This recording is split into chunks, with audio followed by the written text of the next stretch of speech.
थोड़ी self respect है तुम में, अगर होती तो उससे शादी करने के लिए हाँ ना करती। मैं कहीं भी शादी को कोई फर्क नहीं पड़ना चाहिए, दखल अंदाजी करने की कोई जरूरत नहीं। दखल तो मैं दूंगा मुकद्दस, तुम्हें खुश नहीं रहने दूंगा। हेलो फ्रेंड, आरएस के बाप को समझ आ चुका था कि इनके साथ जो कुछ भी हो रहा था वो इनके तकब्बुर की सज़ा थी, इसलिए वो इन हालात को कबूल कर चुके थे। मगर आरएस जिसकी वजह से वो सब इन हालात से गुजर रहे थे, इसे इस बात की अब तक कोई परवाह नहीं हुई थी। इसका तकब्बुर आज भी बरकरार था।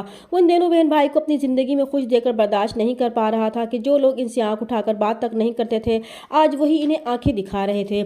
आगा जी आबिस की माँ से मुकद्दस और आबिस की शादी के सिलसिले में बात करने गए थे, मगर उन्होंने इनकी कोई भी बात सुनने से इनकार कर दिया था और आगा जी वहाँ से मायूस लौटे थे। मगर अब आबिस जो हर सूरत में मुकद्दस को अपनाना चाहता है, वो आगा जी को मुतमईन करेगा कि वो अपनी माँ को मना लेगा, क्योंकि वो मुकद्दस को पसंद करने लगा है और इसी से ही शादी करेगा और अपनी इस बात को वो पूरा भी कर दिखाएगा।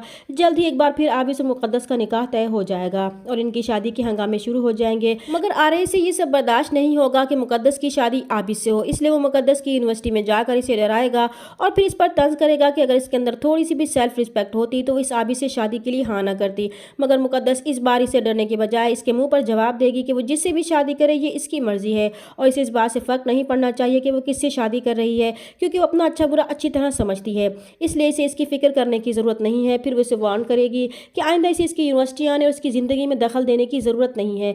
मगर आरएस जिसने ठान लिया था कि वो मुकद्दस की ज़िंदगी बर्बाद करके रहेगा और इसे कभी खुश नहीं रहने देगा, वो फिर से मुकद्दस को नीचा दिखाने के लिए प्लानिंग करेगा।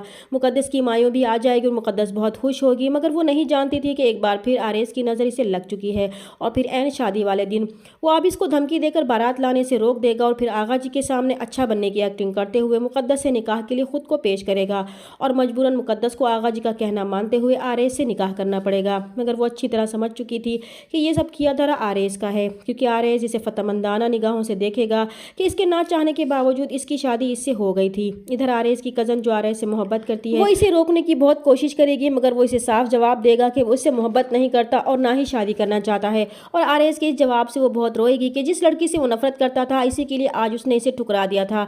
शादी तो आरएस कर लेगा मुकद्दस से, मगर मुकद्दस इस शादी से खुश नहीं होगी और आरएस भी इसे जलील करने का कोई मौका हाथ से नहीं जाने देगा। चैनल पर नए हैं तो प्लीज़ चैनल को सब्सक्राइब कर दें। मिलते हैं नेक्स्ट वीडियो में, तब तक के लिए अल्लाह हाफिज़।